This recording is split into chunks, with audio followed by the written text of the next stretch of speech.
Welcome to module 15 of the course Ultrafast Optics and Spectroscopy. In this module, we'll go over ab initio molecular dynamics for photochemistry and photophysics. These dynamics are relevant to the ultrafast processes which occurs in a molecular system after photoexcitation. Ab initio theory refers to a theory which is not based on any experimental parameter. Ab initio molecular dynamics couples electronic structure theory calculations and molecular dynamics simulation. Ab initio molecular dynamics is particularly important when we are interested in molecular dynamics on the femtosecond and picosecond timescales. As ab initio molecular dynamics couples electronic structure theory calculation and molecular dynamics simulation, it is quite instructive that we go over these two topics very quickly. We'll begin with the electronic structure theory. In the electronic structure theory, we study the state of electronic motion in the electrostatic field created by stationary nuclei. While dealing with AIMD, ab initio molecular dynamics, electronic wave function is assumed to be time independent. Because electrons are lighter than nuclei, and this is why it is legitimately assumed that when nuclei move, electrons can quickly reorganize themselves. Let us consider a non-moving, non-rotating molecule with n number of nuclei, and so we'll consider n number of nuclei and small n number of electrons.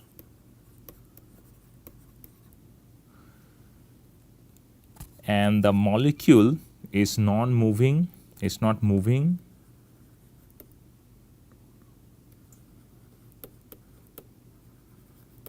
Molecule is not moving, which means it doesn't have any translation, as well as not rotating.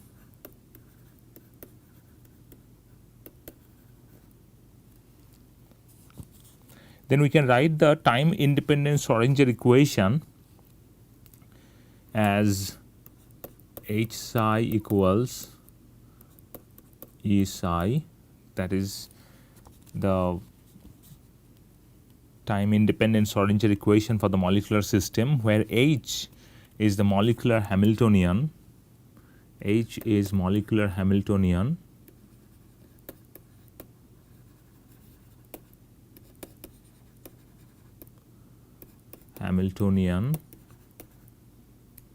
And psi is the total wave function. Psi is the total wave function. Here H and psi are function of both nuclear coordinates. Nuclear coordinate is represented by R, capital R, and electronic coordinate is represented by small r. So this is a function of both R and R. This is also a function of capital R and small r, electronic coordinate and nuclear coordinate. E is the total energy. Hamiltonian for the molecular system, for this whole molecular system, this is the Hamiltonian of the molecular system, which can be written as, which can be decomposed as follows. We have nuclear kinetic energy, we have electronic kinetic energy, and the total potential contribution. This is electrostatic potential contribution. So nuclear kinetic energy operator is written here, then electronic kinetic energy operator is written here, and the potential, total potential contribution we have written here. Here capital M and represents the mass of the specific nucleus, and small m represents the mass of the electron.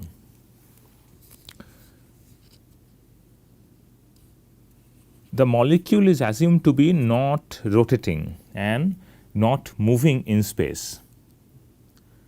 They are not moving and they are not rotating. However, the molecule can vibrate. Therefore, the kinetic energy operator term of the nuclei, that Tn, this is the kinetic energy operator term of the nuclei, originates from the vibrational motion in the molecule. It is to be noted carefully that if the center of mass of the molecule is moving, the molecule is allowed to rotate in space.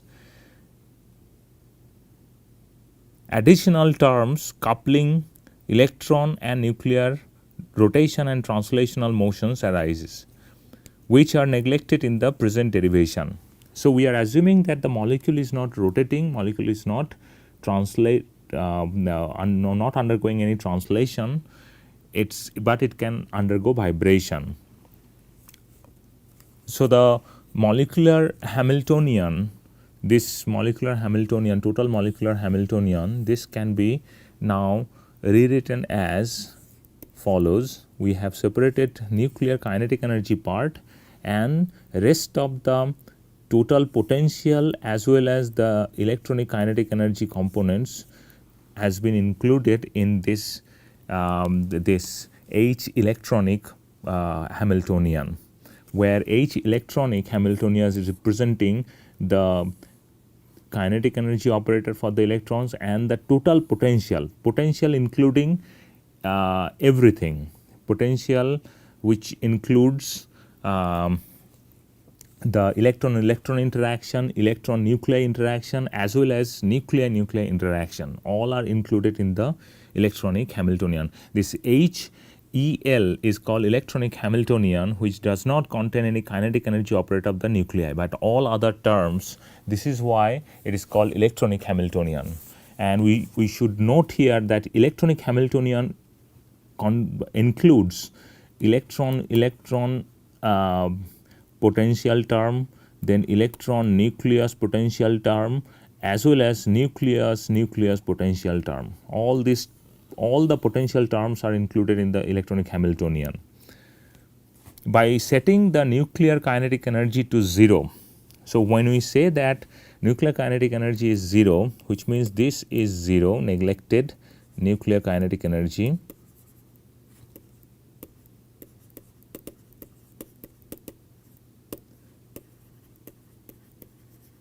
If we set that 0, it means that we are not allowing the molecule to move or rotate. So, this is the assumption which has been mathematically implemented here. So, if we use this to be 0, it means that molecule will not move or rotate. In that case, we get Hamiltonian for frozen nuclei. So, the Hamiltonian which we get, this electronic Hamiltonian, is the Hamiltonian for the frozen nuclei, clamped nuclear Hamiltonian. For a fixed value of the parameter R, its eigenvalue, this is the eigenvalue we get and the eigenfunction we get. So, this is called electronic Schrodinger equation. Electronic Schrodinger equation gives me electronic wave functions, but here R depends parametrically. What does it mean? I will show you very soon. We use electronic Hamiltonian, and from the electronic Hamiltonian we get electronic wave function as well as electronic energy. So, what does it mean by this parametric dependence is that if we, what does it mean? It means that if I try to for a particular R, I will be able to calculate the electronic energy. This is the E electronic energy, let us say for the ground state electronic energy. So, this electronic energy I will be able to get for a particular R. So, for individual R I get this kind of plot, and if I continuously connect them, then what I get is the potential energy curve, potential energy curve or potential energy surface in multidimension. So, parametric dependence, what does it mean? It means that for a particular R I solve this equation, and I get this eigenvalue electronic energy, and I get the point for a particular r. So, for different r, I will be able to get a number of points, and I can connect them, and that curve which is representing this electron, the variation of the electronic energy as a function of r, is representing the potential energy curve or potential energy surface in multi-dimension.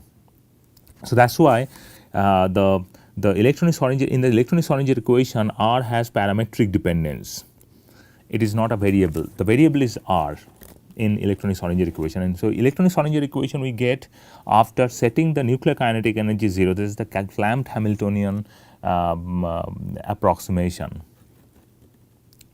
So, in electronic structure theory, in the end, what we do is that we get electronic energy of a system, or in other words, I get the potential energy surface or potential energy curve for a particular system. So, electronic structure theory ultimately provides me potential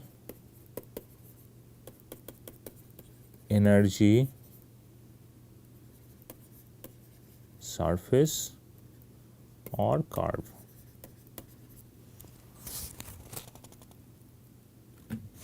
As stated earlier, that ab initio molecular dynamics couples electron structure theory calculations and molecular dynamics. So, we will now look at molecular dynamics. In molecular dynamics, we study physical movement of atoms for a fixed period of time, giving a view of the dynamical evolution of the system. A dynamical simulation requires a set of initial coordinates and velocities. Velocities, on the other hand, momentum. So, velocity is is corresponding to its momentum. Momentum can be MIVI, that is the momentum, and the initial coordinate is xi. So, in any molecular dynamics, what we need to start with an initial position and momentum or velocity, and the potential energy function for the nuclei, and the potential energy function for the nuclei, under which potential it will move. And so, this is the potential energy function. This is potential energy function for the nuclei. By taking a large number of very small time steps, the temporal behavior of the system, by taking a large number of very small time steps, the temporal behavior of the system is obtained. At each time step, position and velocities are updated and new potential energy is calculated. So, in molecular dynamics, what we need one initial coordinate, one of its initial velocity or momentum, and the potential on which nuclei will move. And remember, in electron structure theory calculations, we get the potential. So, this potential can be taken from electron structure theory calculation, and we can move this initial position and momentum as a function of time. And this is all about molecular dynamics. Nuclei are heavy point particles, and to a good approximation, we may assume that they behave like classical point particles. In that case, the dynamics can be simulated by solving Newton's second law, classical equation of motion. So, the force, which is nothing but mass into acceleration, that is the second Newton's second law, and one can use this equation to calculate the force, and we know that the force is related to the potential gradient minus dV dr. This potential gradient is giving the force acting on individual particle, and due to this force is moving. So, considering potential energy V, the above differential form can be rewritten as minus dV dr, which is nothing but m d2r dt2, where V is the potential energy at position r. Minus dV dr represents the negative of the potential energy gradient, which is the force acting on the particles In some cases, it is useful to rewrite above equations in other forms. For an example, one can rewrite this equation as minus dV dr equals dP dt, and this equation was rewritten as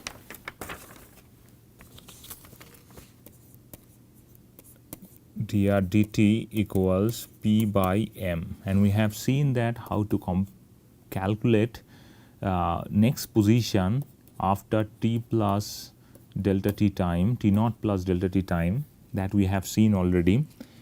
Now we are discussing how to get the next momentum. So momentum can be obtained as P t naught plus delta t, which is nothing but P t naught under the same approximation that delta t is very small. We get del P dt at P naught delta t.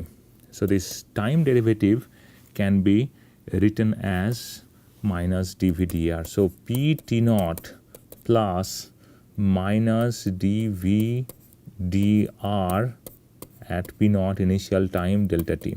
So if we know the derivative, this potential energy gradient, if we know the potential energy gradient from the electronic structure theory calculations, and if we know the initial momentum, then we'll be able to calculate our next momentum at t naught plus delta t time.